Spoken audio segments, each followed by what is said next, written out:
Rebecca's making cookies over here. We got cookies going on. What kind of cookies are those? Chocolate chip.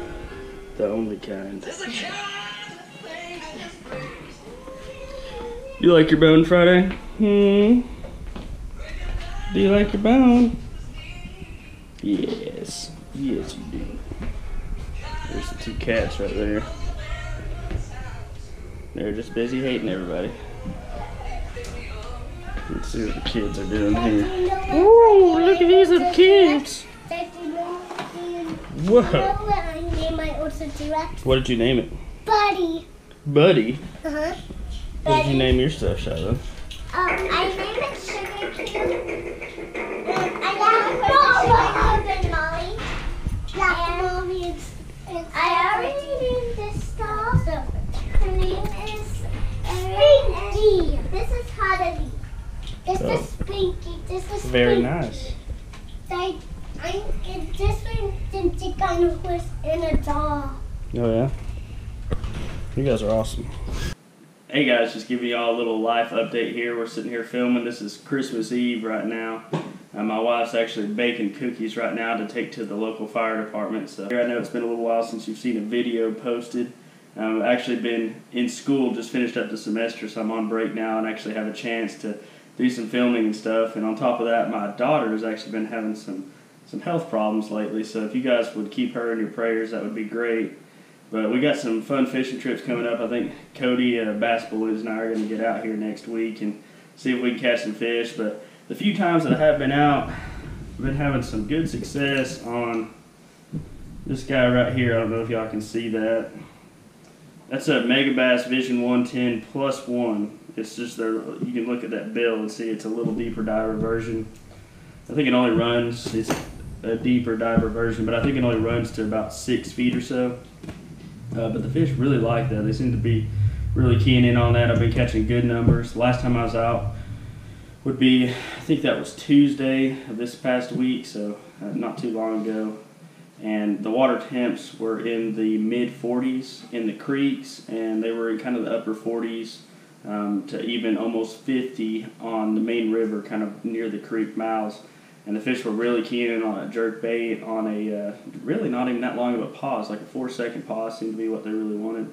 Another bait that's really been impressing me lately is the old chandelier right here. This is the Hog Farmer Harvester rig. You can see it's similar to the double rigs that they, guys have been throwing in the FLW before they banned it, of course.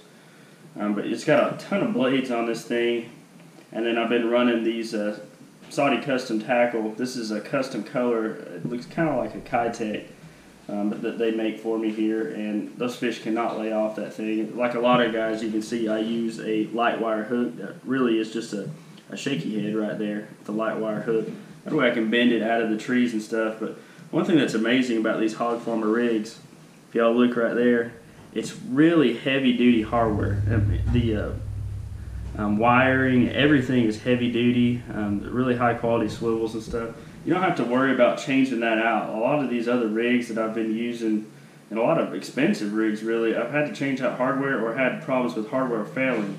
Even when bending these hooks out of a tree, these little light wire hooks, I've had other rigs break off hardware or mess up hardware just trying to bend the light wire hooks out of the trees, and that's something that you won't find on this. One thing you see on this one, I actually just pulled this one off of my fishing pole over there, but you can see I've got all blades on this, but what I'm going to start doing is I'm going to switch out these outer blades here on these upper arms to swim baits. Dummy swim baits, obviously. In Tennessee, you can only have 3 hooks. So I'm going to have dummy swim baits running on the outer arms there. And another thing that you can do, talking about fishing Alabama rigs, there's so many guys throwing them on Chickamauga now that just doing something different is extremely, extremely important. So you see Alex Rudd fishing, he uses a lot of nickel spinner baits that have different colored blades. Changing out blade color, especially in these low light conditions. In Tennessee, around Chickamauga, in the wintertime, a lot of times we have fronts going through, and when you have a day that doesn't have sun, the effectiveness of a flashy blade like this is diminished quite a bit. And so what you can do is actually take a white painted blade and put that on there and still get the flash on there. Or, you know, if it's a little bit murky after some of these fronts and stuff go through, take a gold blade and stick a gold blade on there because it shows up just a little bit better in the murky water. Changing blade size. I've seen times when taking a very small blade makes a big difference, or even putting a bigger blade on there. So just don't get locked into throwing a stock rig or stock components. Don't get locked into throwing one rig. You can see this is a stiff wire rig. It doesn't really collapse or anything. So when you're listen here, I've got myself hooked now. Look at that. But when you're changing your cadence, which is important with Alabama rig, a lot of you guys know that you don't just want to straight reel that thing. It's just like a spinnerbait or a crankbait or anything. You're wanting to bury your retrieve. So you might want to do run it real slow and then a fast reel turn or a pop of the rod tip. A heavier gauge rig like this will not collapse as much and give as much motion with the swim baits itself. When I have more swim baits on there, or if I have strictly dummies without swim baits, I like a lighter rig, like a Strike King rig, the titanium rig, something that's going to really pulsate. And that's for super clear water. Sometimes when the fish are real finicky, they've seen these rigs a million times, they get keyed in not to eating the same thing there. So just a couple tips for you guys coming up here if you're heading to Chickamauga or any of these Tennessee River lakes here in the next few weeks. I know it's getting about time, guys. Around here, late December through January, February, and March are just going to be insane. It's when I catch a lot of my biggest fish of the year, and I'm just really looking forward to it, like always.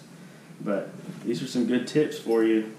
If you're coming over here, make sure you think outside the box a little bit, because you got to know just about every dude out there is plunking the water with these things. And I've actually got a couple other baits that you guys have not seen yet. You're going to be seeing on some videos. I've been catching some really nice fish on that I don't think anybody else on this lake is using. So y'all stay tuned. I'll probably break those out and do a video soon, but it's kind of hard to do that when you're whacking fish on them. So anyway, I guess look forward to another episode. Remember to like and subscribe, share this video with your friends, and happy holidays, guys. Merry Christmas. And Happy New Year if I don't see you before then. And just be looking forward to some awesome content coming up. I've got a bunch of stuff I'm editing right now, and it'll be hitting YouTube very soon.